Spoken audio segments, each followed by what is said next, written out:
Hello students, कैसे आप लोग? उम्मीद करते हैं आप लोग बढ़िया होंगे, अच्छे होंगे, मस्त होंगे और स्वस्थ होंगे और अपना बोर्ड एग्जाम का जो तैयारी है वो बेहतरीन तरीका से कर रहे होंगे। तो आज हम लोगों का जो 12th क्लास के फिजिक्स का जो 5 नंबर वाला क्वेश्चन का जो सीरीज चल रहा था उसका लेक्चर नंबर 9 है। और आज के हम लोग लेक्चर में 2 क्वेश्चन को और कवर करेंगे। पिछले लेक्चर तक हमने 14 क्वेश्चन को टोटल कवर कर लिया है, तो आज 2 क्वेश्चन को अगर और कवर करें तो हम लोग का टोटल 16 क्वेश्चन हो जाएगा। ठीक है। और आप लोग अगर स्टार्टिंग से वीडियो देख रहे होंगे, फर्स्ट लेक्चर से अगर देख रहे होंगे तो आपको समझ में भी ढंग से आ रहा होगा। लेकिन अगर उसके बाद भी अगर पूरा वीडियो देख रहे हैं उसके बाद अगर कोई डाउट बच रहा है, आपके मन में कोई डाउट है ना, कोई भी लेक्चर कोई भी क्वेश्चन से रिलेटेड, तो उस डाउट को आप कमेंट बॉक्स में जरूर बताइएगा। हम उसको नेक्स्ट लेक्चर में क्लियर करने का प्रयास करेंगे। ठीक है। और अगर मेरे द्वारा पढ़ाया गया कंटेंट अगर आप लोग को समझ में आ रहा है, आप लोग किसी प्रकार से हेल्प हो रहा है, तो आप लोग वीडियो को लाइक कीजिए, चैनल को सब्सक्राइब कीजिए और साथ साथ वीडियो को अपने दोस्त जो फ्रेंड सर्कल है उसमें शेयर जरूर कीजिए, ताकि उनको भी क्या हो जाए, उनका भी मदद हो और साथ साथ चैनल का भी सपोर्ट हो। ठीक है। तो चलते हैं हम अपने क्वेश्चन पे। तो आज का जो हम लोग का क्वेश्चन है, क्वेश्चन बोला गया है क्या हुआ कि प्रत्यावर्ती धारा के आधे चक्र में औसत धारा का व्यंजक प्राप्त करने के लिए बोला गया है। ठीक है ना। तो प्रत्यावर्ती धारा के आधे चक्र में औसत धारा होता कितना है, पहले इसके बारे में है ना, वही निकालने के लिए बोला है। मतलब हमको सिद्ध करने के लिए सिंपल बोला क्या गया है कि आई एवरेज मतलब एवरेज करंट का जो मान होता है वो 0.637 आई नोट के बराबर होता है। ये जो आई नोट होता है वो प्रत्यावर्ती धारा का शिखर मान होता है, peak value of alternating current होता है। ठीक है जी। चलिए आराम से देखते हैं। देखिए अगर हमको औसत धारा के बारे में बात करनी है, देखिए औसत धारा, तो सबसे पहले हमको एवरेज करंट का फॉर्मूला पता होना चाहिए। क्योंकि जब तक देखिए औसत धारा का अगर हमको फॉर्मूला नहीं पता रहेगा औसत धारा, तब तक हम औसत धारा को कैलकुलेट नहीं कर पाएंगे। तो सबसे पहले अगर इसमें देखिए हम मानते हैं आधे चक्र में निकालना है, लेकिन निकालना क्या है, एवरेज करंट। तो सबसे पहले हमको एवरेज करंट का फॉर्मूला पता होनी चाहिए। तो थोड़ा सा उसको अगर हम रिकॉल करें, आप लोग जानते हैं लेकिन फिर भी हम उसको क्या करते हैं, थोड़ा सा हम रिकॉल करते हैं। क्या है सुनिएगा। आप लोग जानते होंगे बुआ की चूंकि वी नो डेट, आप लोग जानते होंगे है ना, वी नो डेट हम लोग जानते हैं,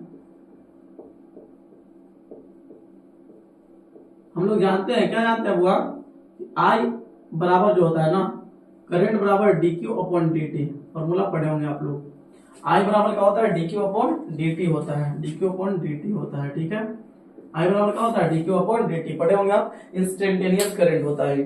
ठीक है जी।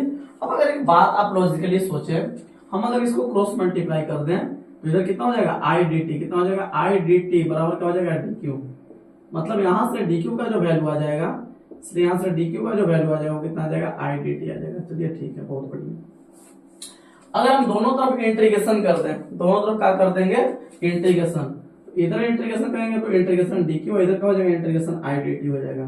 तो dq का इंटीग्रेशन dq करके अगर इंटीग्रेशन करें, छोटा छोटा चार्ज को अगर हम छोड़े तो हमको पूरा चार्ज मिलेगा, और पूरा चार्ज होता है कितना, तो पूरा चार्ज होता है q। तो q बराबर इंटीग्रेशन क्या हो जाएगा, आई dt हो जाएगा। q बराबर क्या हो जाएगा, इंटीग्रेशन q बराबर हो जाएगा आपका आई dt। ठीक है। तो q बराबर हमको मिल गया। अच्छा एक बात बताइए, हमको एवरेज करंट चाहिए, तो आप लोग करंट बराबर जो फॉर्मूला पढ़े होंगे, जो करंट बराबर फॉर्मूला पढ़े होंगे, आई बराबर क्या पढ़े होंगे, टोटल आवेश upon total time. Average current बराबर फॉर्मूला क्या होता है, average current, I average. Average current बराबर फॉर्मूला क्या होता है, एवरेज करंट बराबर होता है total charge upon total time, है ना। तो टोटल चार्ज, तो टोटल चार्ज का वैल्यू कितना है बताइए, टोटल चार्ज का वैल्यू कितना है, इंटीग्रेशन आई dt। टोटल चार्ज का वैल्यू कितना है, इंटीग्रेशन आई dt आना है। और टोटल टाइम जो है, टोटल टाइम, तो अगर मान लीजिए टोटल टाइम को अगर हमको लिखना हो तो हम ऐसा कर सकते हैं ना, मतलब छोटा छोटा समय को, ये टोटल टाइम कैसे आया होगा, तो छोटा छोटा समय को जब जोड़ा गया होगा तब जाके टोटल टाइम का वैल्यू मिला होगा। तो यहां से अगर लॉजिकली देखें, इसलिए जो ये आई एवरेज, एवरेज करंट का जो फॉर्मूला बनेगा कितना बनेगा, इंटीग्रेशन क्यू के कितना हो जाएगा, इंटीग्रेशन आई dt अपॉन ये टोटल टाइम के क्या लिखता है, टोटल टाइम कैसा हुआ होगा, तो dt करके पूरा टाइम को जोड़ा गया होगा तब जाके हमको टोटल टाइम मिला होगा। तो जो t है टोटल टाइम, उसको इंटीग्रेशन dt लिखा जा सकता है। टोटल टाइम को क्या लिखा जा सकता है, इंटीग्रेशन dt, ये अपॉन टोटल टाइम। ये आपका एवरेज करंट का फॉर्मूला। इसी फॉर्मूला के मदद से हम इसको इसका जो वैल्यू है वो निकालेंगे। ठीक है, अब देखिए हमको प्रत्यावर्ती धारा के आधा चक्र में निकालना है, तो हमको प्रत्यावर्ती धारा का आधा चक्र के बारे में पता होने चाहिए, है ना। तो सबसे पहले इसका अगर ग्राफ देखें, हम ग्राफ प्रत्यावर्ती धारा का अगर ग्राफ देखें तो प्रत्यावर्ती धारा इक्वेशन ऑफ अल्टरनेटिव करंट देखें। सबसे पहले इक्वेशन दिखाते हैं, तो लिखेंगे कि चूंकि वी नो दैट हम लोग जानते हैं, क्या जानते हैं, है ना, अल्टरनेट क्या जानते हैं हम लोग, जानते हैं क्या, इक्वेशन ऑफ अल्टरनेटिव करंट, प्रत्यावर्ती धारा का समीकरण, equation of alternating current, equation of alternating current, प्रत्यावर्ती धारा का समीकरण हम लोग जानते हैं। क्या जानते हैं, प्रत्यावर्ती धारा का जो समीकरण होता है वो जानते हैं हुआ कि I बराबर क्या होता है, I बराबर होता है I note sign omega T, I बराबर I note sign omega T, ये बात आप लोग जानते होंगे। अगर नहीं जानते हैं तो जान लीजिए, जो प्रत्यावर्ती धारा का समीकरण होता है वो कितना होता है, I बराबर I note sign omega T. और यहाँ पे कुछ चीज है प्रत्यावर्ती धारा, और I नोट जो होता है ना, I नोट ये होता है प्रत्यावर्ती धारा का शिखर मान, प्रत्यावर्ती धारा का शिखर मान। ठीक है, I नोट क्या है, तो I नोट होता है प्रत्यावर्ती धारा का शिखर मान। ठीक है ना। अच्छा, ओमेगा का है, ओमेगा इसको पढ़ते हैं ओमेगा। ओमेगा होता है वो कोणीय वेग, एंगुलर वेलोसिटी, कोणीय वेग को ओमेगा से दिखाते हैं ना। तो ये जो ओमेगा दिख रहा है ना, ये कोणीय वेग, ये कोणीय वेग, कोणीय वेग। ठीक है जी, और इसका जो वैल्यू होता है ओमेगा का, कोणीय वेग का जो वैल्यू होता है, याद रखिएगा, जो ओमेगा का जो वैल्यू होता है वो होता है 2π/t, ये बात याद रखिएगा। ओमेगा का जो वैल्यू होता है कितना, 2π/t, या फिर 2πn भी होता है, n होता है फ्रीक्वेंसी, आवृत्ति। ठीक है, तो इसके बारे में याद रखिएगा इतना चीज, है ना, तब जाके आपको ये साबित होगा। अगर मान लीजिए इसका ग्राफ जब बनाया जाता है, प्रत्यावर्ती धारा का जब ग्राफ बनता है, इसका जब ग्राफ बनता है तो ग्राफ कुछ ऐसा बनता है, आप लोग देखिए आराम से। ये मान लीजिए इस पे रखते हैं टी को, समय को, और इस पे रखते हैं करंट को, तो इसका ग्राफ कुछ ऐसा बन के आता है सामने, ऐसा कुछ, ये ग्राफ प्रत्यावर्ती धारा का। ठीक है ना। अब एक बात आप नोटिस करेंगे, आप लोग जब ग्राफ बनाएंगे तो यहाँ पे होता है 0, यहाँ पे जो होता है ना, यहाँ पे होता है T/2, आधा समय होता है, और ये होता है पूरा समय T, उसके आगे बढ़ते जाता है। साइन एक्स का जैसे ग्राफ होता है ना, उसी प्रकार से, क्योंकि साइन आ रहा है ना इसमें, है की बात। अच्छा, यहाँ पे होता है इसका peak current, peak value current का, यहाँ पे करंट का क्या होता है, पीक वैल्यू होता है। ठीक है ना, कितना होता है यहाँ पे I नोट, समझ में आ रहा है बात, T/4 होता है बेसिकली यहाँ पे I नोट, पीक करंट होता है। ठीक है, अब हमको क्वेश्चन पर अगर चले तो क्वेश्चन क्या बोला गया है, हमको आधे चक्र में औसत धारा निकालना है, पूरा चक्र में नहीं निकालना है बाबू, आधा चक्र में। तो आधा चक्र कहां से कहां तक है बताइए। आधा चक्र के बारे में अगर देखें हम, तो आधा चक्र 0 से लेकर के π/2 है ना आधा चक्र, ये आपका आधा चक्र। बाकी फिर आधा चल रहे हैं तो ये तो पूरा चक्र हो जाएगा ना। तो पूरा चक्र में एवरेज करंट नहीं पूछा गया है आपको, आधा चक्र में औसत धारा का व्यंजक प्राप्त करने के लिए बोला है। और हमको आधा चक्र में जब औसत धारा का व्यंजक निकालेंगे तो हमको यानी इनडायरेक्ट रूप में हमको सिद्ध करने के लिए बोला गया कि एवरेज करंट बराबर कितना होता है 0.637 I नोट। I नोट क्या है, I नोट के बारे में हमने यहाँ बता दिया, प्रत्यावर्ती धारा का शिखर मान है, पीक वैल्यू है वो। ठीक है, तो यही आधा चक्र में, मतलब हमको टाइम जब 0 से रहेगा, मतलब t बराबर 0 से लेकर के t बराबर T/2 तक की अवधि में, t बराबर 0 से लेकर के t बराबर T/2 तक की अवधि में औसत धारा का व्यंजक प्राप्त करना है हमको। ठीक है, अच्छा, तो एवरेज करंट का अगर हम लिखें, ये हम यहाँ पे अगर बात लिखें कि चूंकि वी नो डेट, हम लोग जानते हैं कि जो I एवरेज करंट जो होता है ना, एवरेज करंट इक्वल टू कितना होता है, एवरेज करंट होता है integration I dt upon integration dt, ये वाला बात। एवरेज करंट का फॉर्मूला रहता है ना, integration I dt upon integration dt, बहुत बढ़िया। अब अगर यहाँ पे हम वैल्यू रखें आई का, देखिए आई का वैल्यू तो हमको पता है, आई क्या है, आई का वैल्यू है आई नॉट साइन ओमेगा टी। तो यहाँ पे आई की जगह कितना लिख देंगे, आई नॉट साइन ओमेगा टी, है ना। आप लोग को उम्मीद है कि आपको समझ में आ रहा होगा। इंटीग्रेशन हम यहाँ पे वैल्यू रखें, एक मिनट, अगर हम वैल्यू रखें ऊपर, तो ऊपर आई की जगह पर क्या जाएगा, ऊपर आई की जगह पर हो जाएगा I naught sine omega t, I into का हो जाएगा डी टी, तो डी टी थोड़ी डी टी है, तो आई की जगह पर क्या आ गया I naught sine omega t upon नीचे का है इंटीग्रेशन डी टी, नीचे इंटीग्रेशन डी टी। अब बात है सर इस समय लिमिट लेने का, तो किसका लिमिट, टाइम के रिस्पेक्ट में डिफरेंशिएशन हो रहा है। तो जब टाइम के रिस्पेक्ट में सॉरी इंटीग्रेशन हो रहा है ना, जब टाइम के रिस्पेक्ट में इंटीग्रेशन हो रहा है तो लिमिट किसका लिया जाएगा, टाइम का। तो टाइम कहां से कहां तक लेना पड़ेगा, आधा चक्र में ना बोला है बाबू, तो आधा चक्र में टाइम का वैल्यू कहां है, 0 से लेकर के t/2 तक। आधा चक्र में टाइम कितना है, 0 से लेकर के t/2 तक। तो आधा चक्र में जो टाइम का जो वैल्यू आएगा वो लोअर लिमिट तो 0 होगा, अपर लिमिट का वैल्यू हो जाएगा t/2। आधा चक्र में लोअर लिमिट का वैल्यू तो 0 होगा, अपर लिमिट का वैल्यू होगा t/2।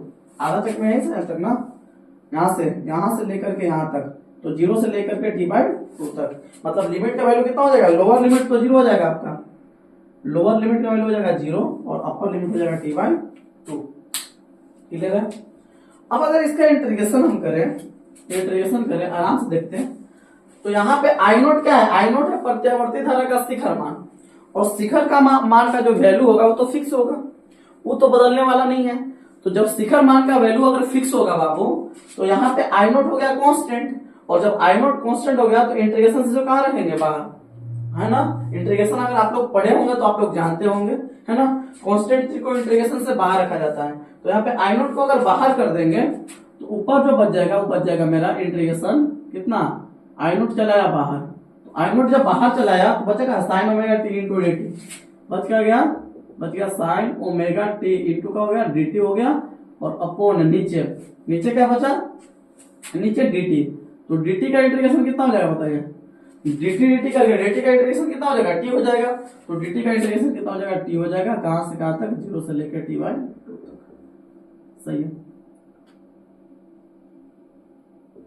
सही है। आगे समझते हैं, यहां तक अगर क्लियर है बात तो आगे देखिए। अब ऊपर साइड, अब यहाँ पर भी लिमिट का वैल्यू लिखे है ना, यहाँ limit lower limit 0, upper limit है t/2।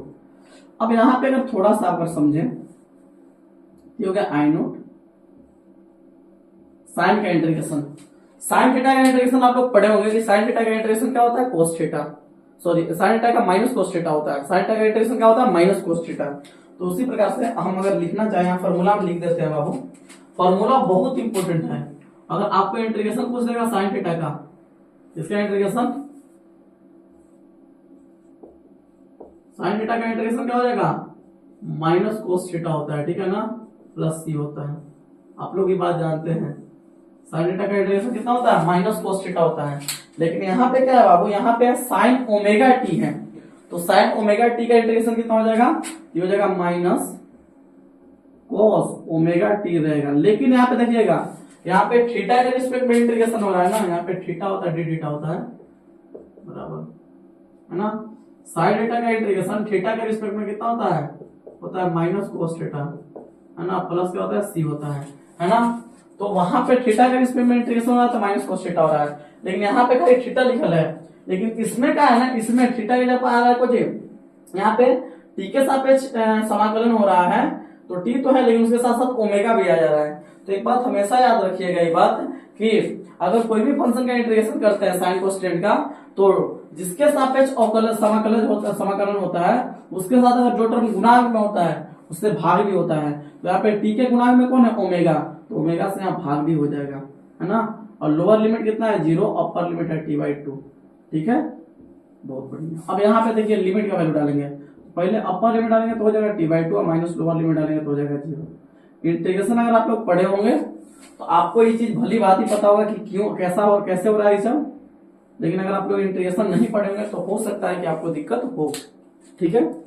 इसलिए इंटीग्रेशन का नॉलेज लेना बहुत जरूरी है ना।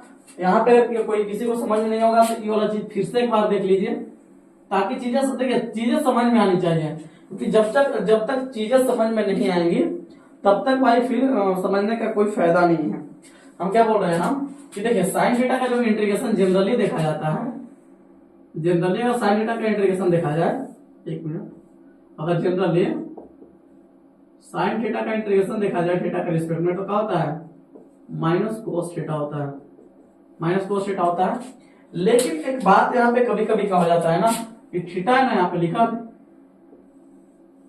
यहाँ पे केवल थीटा है, लेकिन कभी कभी थीटा के साथ कुछ मल्टीप्लाई में आ जाता है, तो थीटा के साथ जो कुछ भी चीज अगर मल्टीप्लाई में यहाँ रहेगा तो उस चीज से यहाँ पे डिवाइड हो जाता है। इतना बात याद रखिएगा, जस्ट है ना। जैसे अगर मान ले थीटा में हम ऐसे कर दें, मान ले कोई पूछ दे कि साइन 3 थीटा का इंटीग्रेशन बताइए, 3 थीटा इंटू डी थीटा का, तो साइन का तो इंटीग्रेशन क्या हो जाएगा, तो माइनस कोस 3 थीटा हो जाएगा 10 के 10। लेकिन यहाँ पे थीटा का गुणांक से भाग भी होगा, थीटा गुणांक कितना है 3, तो 3 से इसमें भाग भी हो जाएगा, ऐसा होता है। ठीक है, वही यही रूल यहाँ पे लगा गया है कि साइन ओमेगा टी का इंटीग्रेशन कितना हो जाएगा माइनस कोस ओमेगा टी, लेकिन टी के साथ जो गुणा में है ना उससे भाग होगा, तो टी के साथ गुणा में ओमेगा था तो ओमेगा से यहाँ भाग भी हो गया। क्लियर है? चलिए, आपको बेहतरीन तरीके से समझ में आना चाहिए। अब देखिए अगर इतना बात समझ में आ गया आप लोगों को, तो अब देखिए इसमें क्या करते हैं हम, यहाँ पे ओमेगा भी क्या है, ओमेगा कांस्टेंट, उसको निकाल दीजिए बाहर, ये हो जाएगा आपका आई नोट बटा ओमेगा इनटू, पहले इसमें डाल दीजिए अपर लिमिट, इसमें अपर लिमिट डालिए तो माइनस कोस ओमेगा, और टी के जब अपर लिमिट कितना डालेंगे t/2 माइनस, है ना, लोअर लिमिट, लोअर लिमिट क्या डालिए तो माइनस क्या हो जाएगा माइनस कोस ओमेगा, ओमेगा है ना, और टी के जब कितना डालेंगे लोअर लिमिट 0। ठीक है, लिमिट डाल दिए, और अपोन में क्या हो जाएगा, अपोन में हो जाएगा यहाँ पे t/2 खाली बचेगा, ये 2 चल जाएगा ऊपर, तो कहां चल जाएगा ऊपर, तो 2 जब ऊपर चल जाएगा तो कितना बचेगा, ऊपर बचेगा, ये देखिए ये चल जाएगा ऊपर, तो ऊपर जाएगा, और ये चल जाएगा नीचे, तो ऊपर जाएगा तो हो जाएगा 2i नोट, और अपॉन, आराम समझिए, ये 2 ऊपर चल गया तो यहाँ, और ये चला गया नीचे, तो 2i naught upon omega T हो जाएगा। ठीक है ना, फिर से समझिए क्या बोल रहे हैं, जो 2 है कहां चल जाएगा ऊपर, तो ऊपर जब जाएगा तो हो जाएगा 2i note, 2i naught upon ये ओमेगा नीचे आएगा तो क्या हो जाएगा, ये ओमेगा टी हो जाएगा। ठीक है, अब यहाँ पे देखिए, यहाँ पे माइनस कोस ओमेगा का वैल्यू कितना है बताइए, ओमेगा का वैल्यू ढंग से अगर देख पा रहे हैं आप लोग, तो ओमेगा का वैल्यू हमने यहाँ बताया आप लोग को, देखिए ओमेगा का वैल्यू कितना है, ओमेगा का वैल्यू है 2π/t, ओमेगा का वैल्यू कितना है 2π/t, तो यहाँ पे ओमेगा के जगह कितना रख देंगे 2π/t, 2π/t इंटू कितना है t/2, t/2 है ना, यहाँ पे माइनस माइनस हो जाएगा प्लस, और यहाँ पे देख लीजिए जीरो में अगर ओमेगा से गुना होगा तो जीरो हो जाएगा, cos 0 हो जाएगा, ये हो जाएगा आपका cos 0। आगे t से t कैंसिल, 2 से 2 कैंसिल। ठीक है जी, मतलब यहाँ पे अगर सिंपल वे में अगर बात करें तो हो जाएगा 2i नोट बट ओमेगा का वैल्यू यहाँ पर भी रख दीजिए, नीचे भी ओमेगा का वैल्यू रखिए, तो ओमेगा का वैल्यू कितना है, ओमेगा का वैल्यू है 2π/t, 2π/t, तो यहाँ पर ओमेगा के जगह पर लिख देंगे 2π/t, आराम सुनिए, यहाँ पे ओमेगा का वैल्यू कितना रख दिया 2π/t, इंटू यहाँ पे क्या है, इंटू है t, तो t रहेगा। ठीक है, और इंटू यहाँ पे कितना बचा, यहाँ पे बचा माइनस रहेगा, और cos पाई, cos पाई ना, यहाँ पे क्या हो जाएगा माइनस cos पाई, है ना, प्लस cos 0 का वैल्यू कितना होगा 1 होगा। ठीक है, cos 0 का वैल्यू कितना होता है 1 होता है। अब आगे समझते हैं, आगे समझते हैं चीजों को। अब यहाँ पे लॉजिकली देखें तो t से t कैंसिल हो जाएगा, और 2 से 2 भी कैंसिल हो जाएगा। ठीक है ना, मतलब कितना बच गया, मतलब अगर देखा जाए तो यहाँ पे जो वैल्यू बच गया ऊपर बच गया आपका आई नोट, आई नोट बच गया ना, और नीचे बच गया आपका पाई, तो आई नोट अपॉन पाई हो गया। और कोस यहाँ पे अगर देखा जाए तो कोस पाई, कोस पाई का वैल्यू आप लोग जानते होंगे, कोस पाई का वैल्यू होता है -1, कोस 180, पाई का मतलब होता है 180 डिग्री, तो कोस पाई का वैल्यू अगर आप लोग को नहीं पता तो यहाँ पे हम लिख देते हैं कि जो कोस पाई होता है ना, कोस पाई का वैल्यू कितना होता है -1 होता है। आप लोग इस बात को याद रखिएगा, तो कोस पाई का वैल्यू -1 होता है, तो यहाँ पे माइनस तो पहले से है, और कोस पाई के जब कितना आ जाएगा, ये हो जाएगा -1, और प्लस का कितना हो जाएगा 1।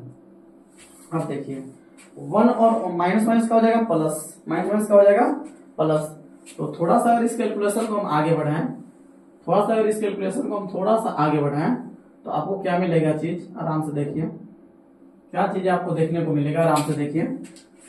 इस कैलकुलेशन को अगर आगे बढ़ाएंगे तो ये बचेगा आई नोट बट्टा पाई, ये हो जाएगा आपका आई नोट बट्टा पाई इंटू माइनस माइनस हो जाएगा प्लस, हो जाएगा 1, आप प्लस क्या क्या हो जाएगा 1, तो 1 1 कितना हो जाएगा 2, मतलब ऊपर हो जाएगा 2 आई नॉट और अपॉन हो जाएगा पाई।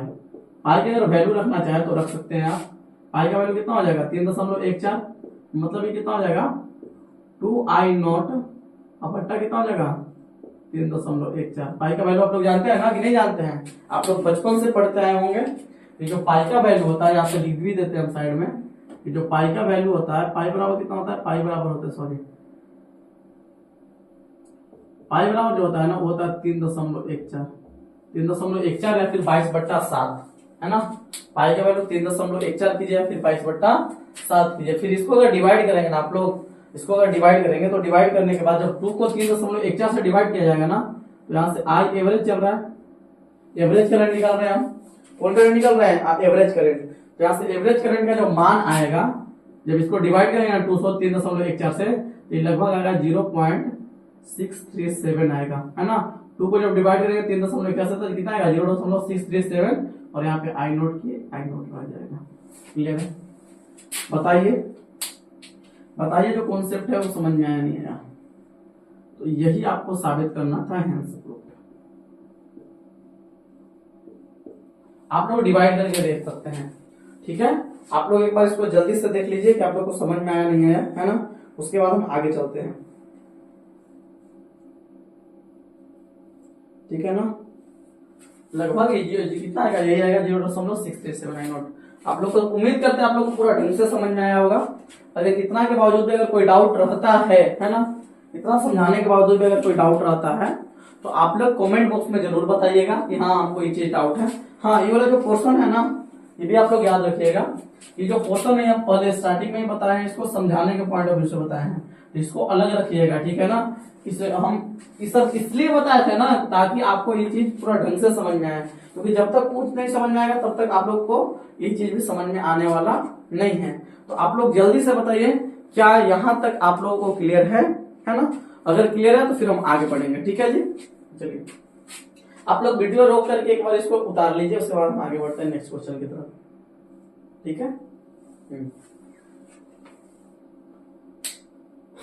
चलते हैं फिर उम्मीद करते हैं आप लोग उतार लिए होंगे, ठीक है।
चलिए देखिए नेक्स्ट क्वेश्चन क्या है हम लोग का, अगला क्वेश्चन 15 नंबर क्वेश्चन को देखते हैं अपन। 15 तो हो गया 16 नंबर क्वेश्चन। 16 नंबर क्वेश्चन को क्या बोलता है कि प्रत्यावर्ती धारा के वर्ग माध्य मूल मान का व्यंजक प्राप्त करें। फिर सुनिए, प्रत्यावर्ती धारा के वर्ग माध्य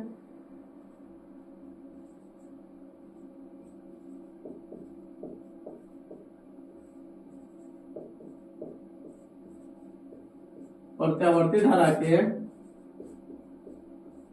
वर्ग माध्य मूल मान का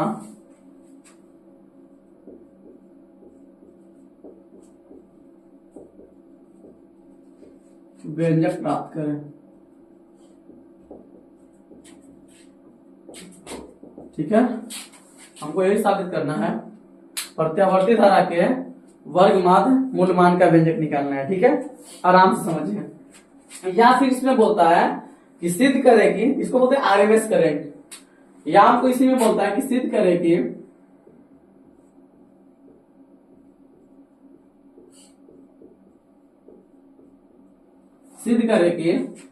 IRMS जो आरएमएस करंट होता है, या सिद्ध करे कि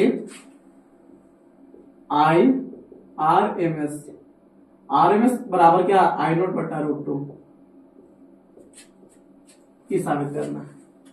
ठीक है, हमको क्या साबित करना है, प्रत्यावर्ती धारा के वर्ग माध्य मूल मान, वर्ग मतलब स्क्वायर, मीन है ना, वो मतलब वर्ग माध्य मूल मान है ना, मूल मान का क्या प्राप्त करें, व्यंजक प्राप्त करें, है ना। या फिर हमको साबित क्या करना है कि सिद्ध करें कि IRMS बराबर क्या, RMS current square mean root, square निकालिए, फिर मूल मीन करिए, मीन मतलब माध्य, और फिर क्या करिए, रूट कीजिए, मतलब उसका वर्गमूल कर दीजिए, उसी का हमको व्यंजक निकालना है। मतलब हमको सिद्ध करना है कि आरएमएस करंट जो होता है, IRMS बराबर क्या होता है, वो I0 अपॉन √2, और I0 के बारे में ऑलरेडी हम पीछे बता चुके हैं कि I0 है प्रत्यावर्ती धारा का शिखर मान। एक बात बताइए, आरएमएस का मतलब क्या है, आरएमएस का मतलब क्या है, पहले सुनिए, आरएमएस का मतलब क्या है, जो आर है, एम है और एस है, अगर इसको समझ गए तो इसी में आपका सब चीज है, इसी में सब चीज है। आरएमएस देखिए यहाँ पे लिखा है आरएमएस करंट, है ना, तो आरएमएस का मतलब क्या है, आर का मतलब होता है वो रूट, है ना। आराम सुनिए, क्योंकि देखिए बहुत सारे स्टूडेंट फंसते हैं इस क्वेश्चन में, हालांकि जान कुछ नहीं इसमें, है ना, फंसना नहीं है। फिर से सुनिए, यहाँ पे आरएमएस देखिए, आर, एक मिनट रुक जाइए, ढंग से देखते हैं, तो बड़ा लिखते हैं ताकि आप लोगों को समझ में आए। यहाँ पे क्या दिया है, आर, एम और एस, ये तीन चीज है ना, आर एम एस। ठीक है, और इसी के बारे में आपको बताना है, आरएमएस के बारे में। आप लोग लॉजिकली अगर देख रहे होंगे तो यहाँ पे आर है, आर का मतलब होता है रूट, आर का मतलब क्या होता है, रूट, एम फोर होता है मीन, और एस फोर होता है स्क्वायर, रूट मीन स्क्वायर। लेकिन इसको जानते कि कैसे पढ़ते हैं बाबू, इसको पढ़ते कुछ ऐसा, स्क्वायर फिर रूट और फिर मीन, सॉरी मीन फिर रूट। मतलब आप क्या करिए, इस करंट का मतलब, आरएमएस करंट का मतलब क्या होता है, आर का मतलब होता है रूट, एम का मतलब मीन, और एस का मतलब बताया हम स्क्वायर, है ना। मतलब क्या करिए आप, मतलब स्क्वायर करके आप जो करंट है आपका, उस करंट का आप स्क्वायर करके उसका मीन निकालिए, और मीन निकाल के तब रूट कर दीजिए, उसी को बोलते हैं आरएमएस करंट।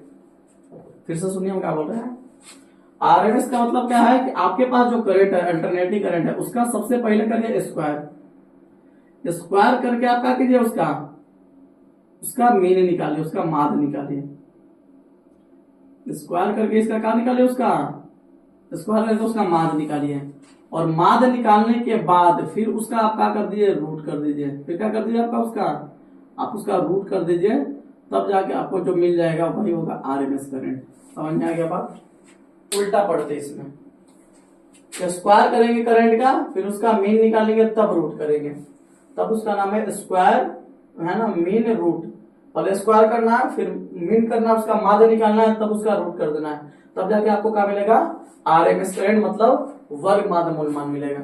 ठीक है, समझते हैं बात को। मतलब अगर आपके पास कोई करंट है, मान लो मेरे पास कोई जो करंट था, कि माना कि आई जो है ना, मान लेते हैं कि माना कि आई जो है ना, आई कोई करंट है, आई धारा है, आप प्रत्यावर्ती धारा भी मान सकते हैं, है ना। और इसका जो है ना हमको आरएमएस करंट निकालना है, इसका हमको क्या निकालना है, फिर से सुनिए, जो आई है ना, आई का हमको क्या निकालना है, आई का हमको निकालना है आरएमएस करंट निकालना, आरएमएस मान निकालना है। तो आरएमएस का मतलब क्या बताया गया, कि आप सबसे पहले उसका स्क्वायर कीजिए। जिस भी करंट का आपका आरएमएस करंट निकालना हो, आरएमएस वैल्यू निकालना हो, फिर से सुनिए, जिस भी करंट का आपका आरएमएस वैल्यू निकालना हो, सबसे पहले आप क्या कीजिए, सबसे पहले आप उसका स्क्वायर कीजिए। तो आई करंट है, इसका आरएमएस वैल्यू चाहिए हमको, तो सबसे पहले इसको स्क्वायर कर दिए। स्क्वायर करने के बाद फिर उसका क्या निकालिए आप, माध्य, मीन, है ना, मीन निकालिए, माध्य निकालिए, है ना, वर्ग माध्य मूल मान, है ना। तो मीन निकालने का मतलब इसका औसत निकालिए। मीन मतलब क्या, औसत निकालिए, मतलब स्क्वायर करके फिर इसका क्या निकालिए आप, एवरेज।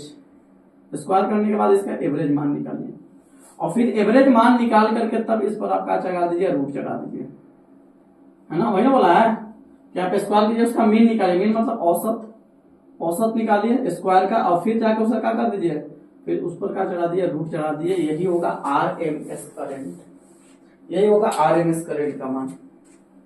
तो प्रत्यावर्ती धारा का जो वर्गमात मूल मान होता है वो क्या होता है, पहले उसके बारे में हम लिखे हैं। तो प्रत्यावर्ती धारा के एक पूर्ण चक्र में लिए गए धारा के वर्ग के, क्या बोल रहे हैं, प्रत्यावर्ती धारा के एक पूर्ण चक्र में, एक पूरा चक्र में लिए गए धारा के वर्ग के औसत मान, वर्ग के औसत मान, एवरेज करंट, वर्ग के औसत मान के वर्गमूल को क्या कहा जाता है, आरएमएस करंट।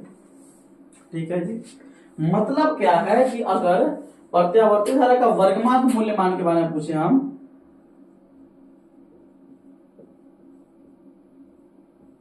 प्रत्यावर्ती धारा के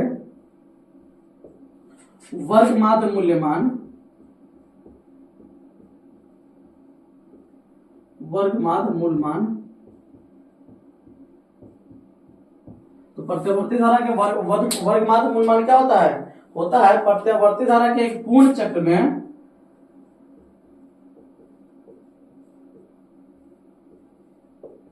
प्रत्यावर्ती धारा के एक पूर्ण चक्र में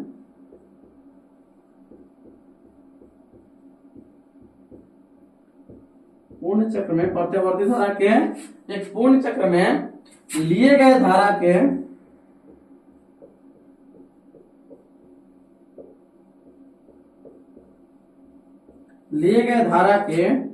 वर्ग के औसत मान के वर्गमूल को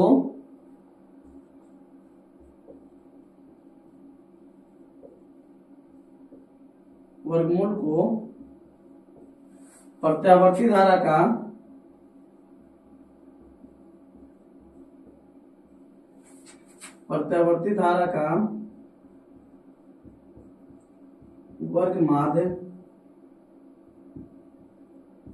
वर्गमाध्य मूल मान कहा जाता है।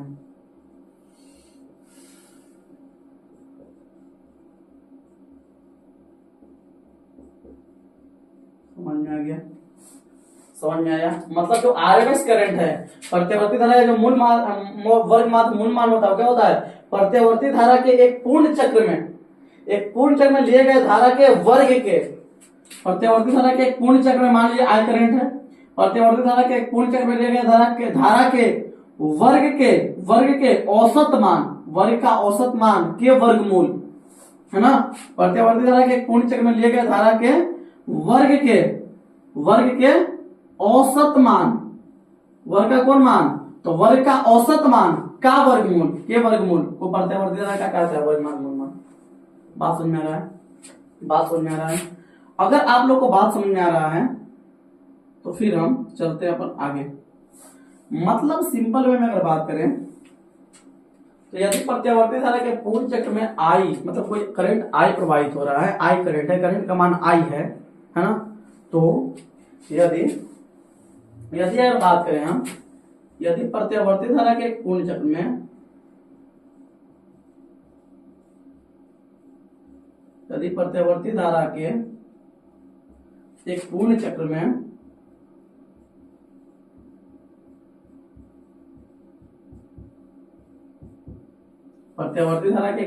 में है ना, धारा का मान आई हो, धारा का मान कितना हो, आई हो, तो अगर धारा का मान अगर आई रहेगा तो उस कंडीशन में आई आर एम एस का वैल्यू कितना आएगा बताइए। आर एम एस करंट कितना होगा? तो प्रत्यावर्ती धारा के एक पूर्ण चक्र में जो करंट है उसका आप स्क्वायर कीजिए। प्रत्यावर्ती धारा के एक पूर्ण चक्र में लिए गए धारा के वर्ग के औसत मान, इसका स्क्वायर कर दीजिए, फिर इसका आप निकालिए औसत मान, और फिर औसत मान निकाल करके तब जाके इसका क्या निकालिए आप वर्गमूल, तब वही जो वैल्यू आएगा वही क्या होगा? प्रत्यावर्ती धारा का वर्गमान मूलमान, आईआरएमएस करंट। क्लियर है? अब इसी चीज को उठा करके हम चलते हैं आगे। तो अब हम व्यंजक पर चलते हैं। तो व्यंजक कैसे निकालेंगे आराम से समझिए। तो हम जानते हैं कि इक्वेशन जो होता है, अल्टरनेटिंग करंट का जो इक्वेशन होता है, क्योंकि वी नो डेट, हम लोग जानते हैं, वी नो दैट कि equation of alternating current, equation of AC, AC मतलब समझ जाइएगा, ए का मतलब अल्टरनेटिंग और सी का मतलब current. Equation of alternating current जो होता है वो बराबर क्या होता है? वो आई बराबर होता है आई नोट साइन ओमेगा टी। और बाकी सबके बारे में हम आपको बता चुके हैं कि कौन क्या है, आई क्या है, आई नोट क्या है, साइन ओमेगा टी क्या है, कौन क्या है, इसके बारे में हम बता चुके हैं आप लोगों को। तो अगर हम क्या करें, अब देखिए प्रत्यावर्ती धारा का समीकरण को मिल गया आई बराबर आई नोट साइन ओमेगा टी, लेकिन आईआरएमएस करंट निकालने के लिए क्या चाहिए हमको? आई के स्क्वायर का एवरेज वैल्यू चाहिए। मतलब जो करंट है ना, इसके वर्ग का औसत मान चाहिए। इसका औसत मान से काम नहीं चलेगा। क्या प्रत्यावर्ती धारा के पूर्ण चक्र में लिया धारा के वर्ग के औसत मान का वर्गमूल। तो जो करंट है ना, इससे काम नहीं चलने वाला है। इसका हमको क्या करना पड़ेगा? इसका स्क्वायर निकालना पड़ेगा, और जो इसका स्क्वायर निकलेगा, इसके स्क्वायर का हमको एवरेज निकालना पड़ेगा, औसत मान निकालना पड़ेगा। कहां? प्रत्यावर्ती धारा का एक पूरा चक्र में, है ना। अगर प्रत्यावर्ती धारा का अगर ग्राफ हम दिखाएं आप लोग को, तो अल्टरनेटिंग करंट का ग्राफ कुछ ऐसा बनता है। इस पे टाइम को रखते हैं, इस पे रखते हैं करंट को, आई को, तो ग्राफ कुछ ऐसा बनता है, ऐसा, ठीक है ना। करंट का ग्राफ ऐसा बनता है। आप लॉजिकली अगर देख पा रहे होंगे तो यहाँ पे करंट का वैल्यू है 0, सॉरी यहाँ पे टाइम का वैल्यू है 0, यहाँ पे टाइम का वैल्यू कितना है? t/2 है, ठीक है ना। और यहाँ पे टाइम का वैल्यू कितना है? t है ना। तो पूरा चक्र कहां से कहां तक होगा? तो प्रत्यावर्ती धारा का पूरा चक्र यहां से होगा शुरू, ई, ये हो गया आधा, ये हो गया आधा, और फिर यहां से फिर आधा, तो आधा आधा मिलकर पूरा हो गया। यहां से लेकर यहां तक क्या हो गया? आधा, और फिर वापस आधा, तो आधा आधा पूरा, आधा आधा दोनों मिले क्या हो जाएगा? पूरा हो जाएगा, पूरा चक्र हो जाएगा ना। मतलब अगर पूरा चक्र चाहिए तो प्रत्यावर्ती धारा का एक पूर्ण चक्र कहां से कहां तक? कितना? 0 से लेकर के t तक, 0 से t/2 तक आधा, फिर t/2 से t तक आधा, तो आधा आधा क्या हो जाएगा? पूरा। ठीक है, अब सुनिए, आराम से सुनिए। यहाँ पे आई का वैल्यू कितना है? आई नोट साइन ओमेगा टी। आई बराबर क्या है? आई नोट साइन ओमेगा टी। लेकिन हमको आई का एवरेज नहीं निकालना है, हमको आई स्क्वायर का एवरेज निकालना है। मतलब इसके वर्ग का औसत निकालना है, इसके वर्ग का औसत निकालना है। तो इसका वर्ग का औसत निकालने का क्या प्रोसीजर है? क्या प्रोसीजर है बताइए? प्रोसीजर सेम है। क्योंकि हम क्या जानते हैं, क्योंकि वी नो दैट, आराम सुनिए, वी नो दैट, हम लोग जानते हैं कि आई एवरेज जो होता है ना, एवरेज करंट जो होता है ना, एवरेज करंट कितना होता है? इंटीग्रेशन, सॉरी एक minute, integration I D T upon integration d T, ये एवरेज करंट का फॉर्मूला। लेकिन हमको एवरेज करंट नहीं चाहिए, हमको चाहिए करंट के स्क्वायर का एवरेज, करंट के स्क्वायर का एवरेज, और तब उसका वर्गमूल निकालेंगे, तब हमको जाके आरएमएस करंट मिलेगा। समझ में आ रहा नहीं आ रहा? तो हमको इसका कोई करंट का एवरेज नहीं चाहिए, इसका हमको चाहिए इसके स्क्वायर का एवरेज। तो अगर स्क्वायर का एवरेज करेंगे ना, तो इसलिए अगर देखा जाए आई स्क्वायर अगर एवरेज निकालेंगे, आई स्क्वायर का अगर एवरेज निकालें हम ना, तो खाली क्या होता है ना, यहाँ आई है तो यहाँ पे आई रहता है, आई का एवरेज निकालना है तो यहाँ पे आई है। लेकिन हम आई स्क्वायर का एवरेज निकालेंगे तो यहाँ पे आई की जगह पे खाली कहा जाएगा आई स्क्वायर आ जाता है। तो यहाँ पे जो हो जाता है एवरेज का वैल्यू आई स्क्वायर, एवरेज का वैल्यू कितना हो जाएगा आई स्क्वायर dt और अपॉन क्या हो जाएगा dt हो जाएगा। बस इतना याद रखिएगा, काम हो जाएगा। समझ में आ रहा है? समझ में आ रहा है? क्या बोल रहे हैं आई एवरेज, आई का जो एवरेज होता है ना आई dt बता इंटीग्रेशन dt होता है, लेकिन हमको आई का एवरेज नहीं चाहिए, हमको आई के स्क्वायर का एवरेज चाहिए। तो आई के स्क्वायर का जब एवरेज करेंगे तो यहाँ पे क्या होगा, यहाँ आई था, आई का एवरेज था तो यहाँ पे आई आ रहा था, लेकिन इसके स्क्वायर आएगा ना यहाँ पे, तो यहाँ पर भी खाली आ जाएगा इसका स्क्वायर आ जाएगा, बस बाकी सब सेम रहेगा। सही है? अब सुनिए, अब वैल्यू रखिए। तो यहां से अगर चलेंगे तो बराबर क्या हो जाएगा इंटीग्रेशन आई का वैल्यू रखिए। आई का वैल्यू कितना है यहाँ पे आई नोट साइन ओमेगा टी। सही है जी? तो जाएगा आई का वैल्यू हो जाएगा आई नोट साइन ओमेगा टी, इसका स्क्वायर हो जाएगा, है ना। आई की जगह पे रखेंगे तो आई नोट साइन ओमेगा टी और इसका स्क्वायर, तो इसका स्क्वायर हो जाएगा इंटू का हो जाएगा इंटू हो जाएगा dt और बट्टा का हो जाएगा बट्टा हो जाएगा इंटीग्रेशन dt। अब कहां से कहां तक बोला है, तो प्रत्यावर्ती धारा के एक पूर्ण चक्र में, तो पूरा चक्र कहां से कहां तक, जीरो से लेकर के टी तक। तो पूरा चक्र कहां से कहां तक, जीरो से लेकर के टी तक, जीरो से लेकर के टी तक पूरा चक्र। सही है? आगे समझते हैं, कहानी समझ में आना चाहिए आप लोगों को। अगर यहां तक आने क्लियर है तो थोड़ा सा अपन आगे चलते हैं। सही है जी? आराम से देखते चलिए, आपको क्लियर पूरा चीज क्रिस्टल क्लियर होगा। ऐसा नहीं है कि आपको कोई डाउट रह जाए, 1% डाउट नहीं रहने देंगे हम। अब अगर इसका स्क्वायर करेंगे ना हम, इसका अगर स्क्वायर करें तो हो जाएगा आई नोट का स्क्वायर, क्या हो जाएगा इंटीग्रेशन, ये हो जाएगा आई नोट का स्क्वायर। ठीक है ना? ऊपर तो ज्यादा नहीं जा रहा है, नहीं जा रहा होगा, ठीक है। आई नोट का square into sine square omega T, तो जाएगा sine square omega T into का हो जाएगा dt हो जाएगा, और कहां से बटा नीचे कितना हो जाएगा, नीचे आपका हो जाएगा इंटीग्रेशन dt का इंटीग्रेशन कितना हो जाएगा, dt का इंटीग्रेशन हो जाएगा t, lower limit 0 upper limit t, यहाँ पर भी लोअर लिमिट 0 और अपर लिमिट है t। ठीक है? हाँ, स्क्वायर कर दी। अब एक बात बताइए, जब आई नोट कॉन्स्टेंट है, हम पीछे बताया पीछे के लेक्चर में, मतलब पीछे वाला क्वेश्चन में कि आई नोट क्या है, कॉन्स्टेंट, पीक वैल्यू होता है, प्रत्यावर्ती धारा का शिखर मान होता है। और जब आई नोट प्रत्यावर्ती धारा का शिखर मान है तो आई नोट है कॉन्स्टेंट। तो जब आई नोट कॉन्स्टेंट है तो इसका स्क्वायर भी क्या होगा, कॉन्स्टेंट। और कॉन्स्टेंट चीज को कहां रखते हैं, इंटीग्रेशन से बाहर। तो इसको जब इंटीग्रेशन से बाहर किया जाएगा तो यहाँ पे क्या हो जाएगा, आई नोट का स्क्वायर चलेगा बाहर, इंटीग्रेशन क्या हो जाएगा, इंटीग्रेशन आपका हो जाएगा 0 से t, क्या हो जाएगा sine square omega T into का हो जाएगा dt, और बटा नीचे कितना हो जाएगा, नीचे क्या हो जाएगा लोअर लिमिट कितना, सॉरी पहले अपर लिमिट डालेंगे तो t और माइनस फिर लोअर लिमिट डालेंगे तो 0। सही है?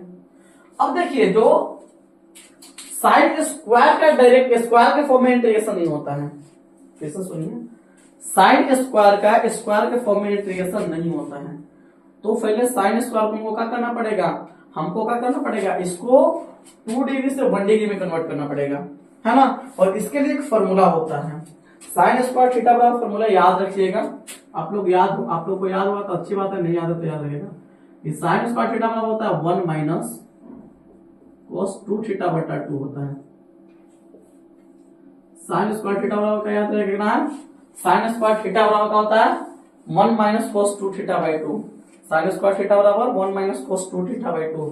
तो इस पूरा टर्म को अगर हम थीटा मान लें, पूरा टर्म को अगर थीटा मान लें, ये पूरा टर्म को अगर हम थीटा मान लें तो क्या है साइन स्क्वायर थीटा, और साइन स्क्वायर थीटा बराबर क्या हो जाएगा बताइए, यहां से खाली t बचेगा, तो यहां से खाली t बचा तो ये हो जाएगा ऊपर आई नोट और अपॉन नीचे में खाली हो जाएगा t। अब बताइए इंटीग्रेशन किधर, 0 से लेकर के t तक करना है इंटीग्रेशन, कहाँ, अब बताइए साइन स्क्वायर का, sine square theta, sine square theta को कर 1 माइनस कोस 2 थीटा, तो 1 माइनस कोस 2 और थीटा की जगह कितना ओमेगा टी, अपॉन कितना हो जाएगा, अपॉन हो जाएगा 2 इंटू हो जाएगा dt। सही है? क्योंकि साइन स्क्वायर थीटा बराबर 1 माइनस कोस 2 थीटा बाई 2, तो साइन स्क्वायर थीटा जब ओमेगा टी है तो 1 माइनस कोस 2 ओमेगा टी, है ना। थीटा जब 2 थीटा, थीटा जब ओमेगा टी अपॉन कितना हो जाएगा 2 हो जाएगा।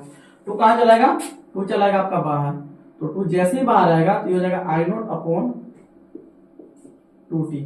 ठीक है ना। इंटीग्रेशन कितना हो जाएगा 1 minus cos 2 omega T into कितना हो जाएगा डी टी, कहां से कहां तक, 0 से लेकर के टी तक।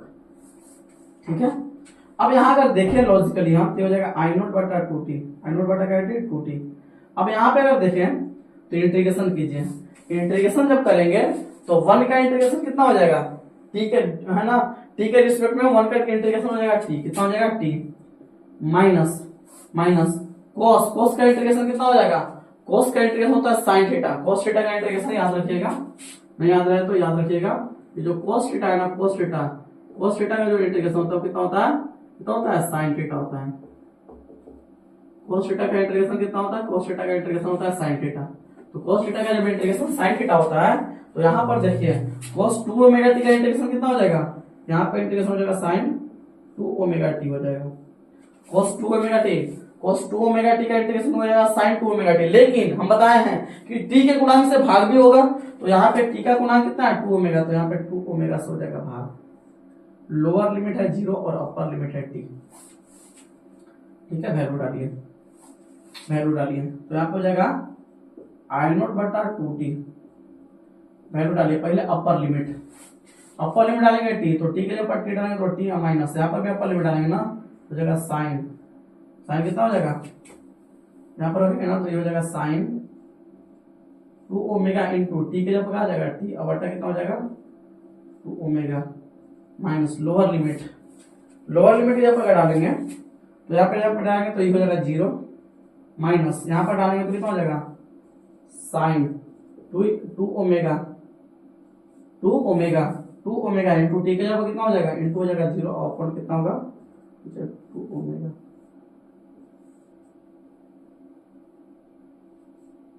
क्लियर है, क्लियर है यहाँ तक?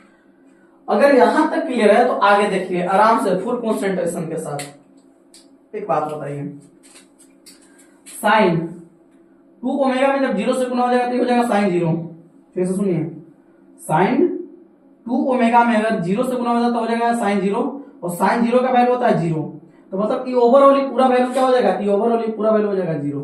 फिर से सुनिए क्या बोल रहे हैं हम, कि साइन 2 ओमेगा में 0 से गुना होता है साइन 0, ये 0 हो जाएगा, और साइन 0 का वैल्यू होता है 0, तो ये ओवरऑल पूरा वैल्यू क्या हो जाएगा 0, मतलब इधर वाला पूरा 0 हो गया, तो बचा का यही हो रहा बचा खाली, तो बचेगा कितना हो जाएगा ये अपन अगर देखा जाए ये आपका हो जाएगा आराम से देखिए, ये हो जाएगा आई नोट बटा 2t इंटू टी माइनस ऊपर कितना हो जाएगा, ये हो जाएगा साइन 2 ओमेगा का वैल्यू कितना होता है, ओमेगा का वैल्यू होता है 2 पाई बाई टी, हम पढ़ाए अभी पीछे, यहाँ पे 2 है ना, इंटू 2 और ओमेगा का वैल्यू कितना 2 पाई बाई टी है ना, इंटू कितना हो जाएगा टी और बटा कितना हो जाएगा 2 ओमेगा।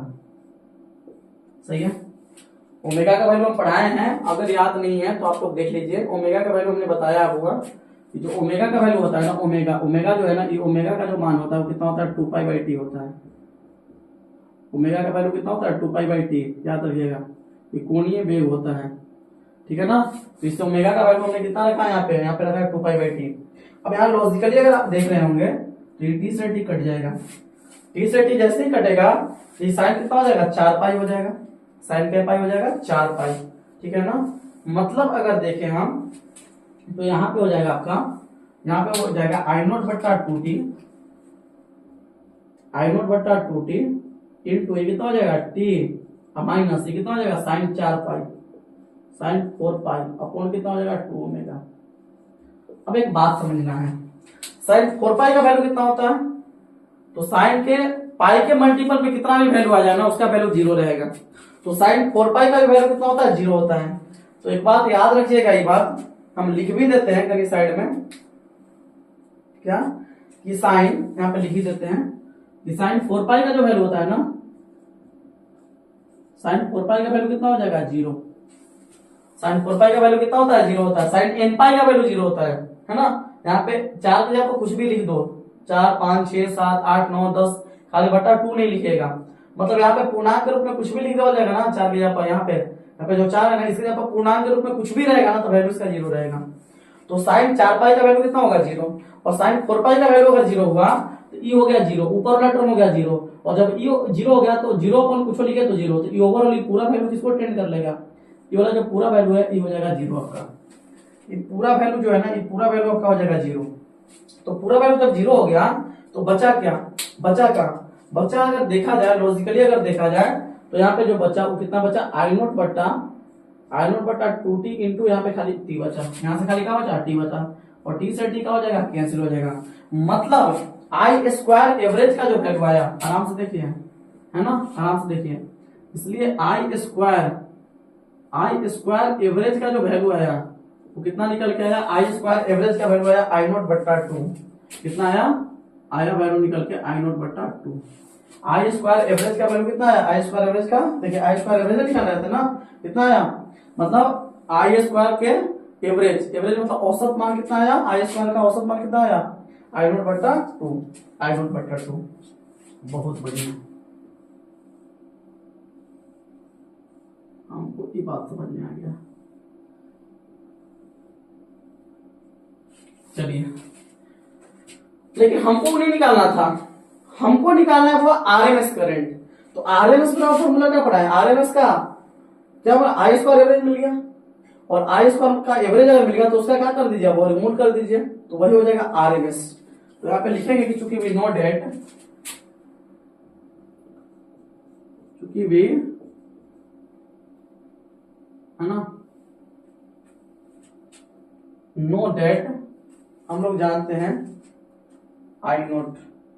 एक मिनट देखिएगा, कहीं पे गलती हुआ है, हाँ बिल्कुल गलती हुआ है, यहाँ पे एक बार देख लीजिए, थोड़ा सा हमसे मिस्टेक हुआ है। यहाँ पे जो है ना, यहाँ पे I0 का स्क्वायर है ना, तो यहाँ पे जो निकलेगा बाहर, यहाँ पे बाहर जो निकला I0 का स्क्वायर निकलेगा, तो यहाँ पर भी EB स्क्वायर रहेगा, EB स्क्वायर रहेगा, EB स्क्वायर होगा आपका, EB स्क्वायर हो जाएगा, EB स्क्वायर हो जाएगा, EB स्क्वायर हो जाएगा, और यहाँ पे आपका EB क्या हो जाएगा, स्क्वायर। हम खाली स्क्वायर छूट गया था, आप लोग एक बार देख लीजिए, यहाँ पे I0 का स्क्वायर बाहर निकलेगा ना, तो I0 का स्क्वायर, I0 का स्क्वायर, I0 का सब I0 का स्क्वायर रहेगा, है ना। तो यहाँ पे I0 का स्क्वायर अगर रहेगा तो यहाँ पर EB जो रहेगा ना, EB रहेगा I0 का स्क्वायर रहेगा, ठीक है ना। तो आई स्क्वायर एवरेज का जो वैल्यू निकल के आया वो कितना है, I0 का स्क्वायर बाय 2, I0 का स्क्वायर बटा 2। और हम जानते हैं, चूंकि वी नो डेट, हम लोग जानते हैं, क्या जानते हैं कि आरएमएस करंट कितना होता है, आरएमएस करंट का वैल्यू कितना होता है, रूट अंडर आई एवरेज का स्क्वायर, आई स्क्वायर एवरेज, रूट अंडर कितना, आई स्क्वायर का एवरेज है ना, होता है आरएमएस करंट, आई स्क्वायर का एवरेज। तो अगर वैल्यू यहाँ पे रखेंगे तो रूट अंडर कितना हो जाएगा, रूट अंडर हो जाएगा आई स्क्वायर एवरेज का वैल्यू कितना हो जाएगा, I0 का स्क्वायर अपॉन 2। तो इसलिए आरएमएस जो करंट आया वो इसके स्क्वायर से तो रूट हट जाएगा, तो ऊपर बच जाएगा I0, लेकिन ऊपर से रूट नहीं हटेगा तो बच्चा क्या आ जाएगा, √2 आएगा। तो आरएमएस करंट जो आया, आरएमएस करंट का जो मान निकल के आ गया वो कितना निकल के आया, I0 बट्टा √2, I0 बट्टा √2। यही आपका आरएमएस करंट, आप देख लीजिए ढंग से, है ना। उम्मीद करते हैं आप लोगों को चीजें समझ में आ रही होंगी, है ना। अगर फिर भी डाउट है, इतना समझाने के बावजूद भी अगर कहीं पर डाउट रहे, कोई भी डाउट रहे, कोई भी क्वेश्चन में थोड़ा सा भी डाउट है, तो आप लोग, है ना, क्या कीजिएगा, कमेंट बॉक्स में जरूर बताइएगा कि हाँ यहाँ पे आपको डाउट है। हम उसको नेक्स्ट वीडियो में क्या करेंगे, मतलब क्लियर करने का प्रयास करेंगे, ठीक है जी। तो आज के लिए इतना ही रहने देते हैं। हम लोग का अब तक टोटल 16 क्वेश्चन हो गया है, 16 क्वेश्चन को हमने कवर कर लिया है, कुछ क्वेश्चन और बचल है, उसको भी हम कवर कर लेंगे आगे की वीडियो में। तब हम लोग का जो 5 नंबर वाला क्वेश्चन रहेगा उसका तैयारी पूरी तरीका से हो जाएगा, ठीक है। तो आप लोग अगर सिर्फ मेरे वीडियो को देख रहे हैं, स्टार्टिंग से देख रहे हैं, तो आपको फिजिक्स के 5 नंबर वाला क्वेश्चन का टेंशन लेने का कोई जरूरत नहीं है। सिर्फ इतना पढ़ के जाइए, जितना हम करवा रहे हैं उतना करके जाइए, आपको बोर्ड एग्जाम में 5 नंबर का पूरा सवाल बन जाएगा, 5 नंबर वाला, ठीक है जी। तो आज के लिए इतना ही। आप लोग जरूर बताइए कमेंट में वीडियो कैसा लगा, है ना। अगर अच्छा लगे तो वीडियो को लाइक कीजिएगा, चैनल को सब्सक्राइब करना ना भूलें, है ना। और साथ साथ वीडियो को अपने दोस्त फ्रेंड सर्कल तक जरूर शेयर कीजिएगा, ताकि उनका भी मदद हो जाए और चैनल का भी सपोर्ट हो, ठीक है। तो इसी के साथ आप लोग से हम विदा लेते हैं, तब तक के लिए गुड बाय, जय Hind, best of luck, thank you.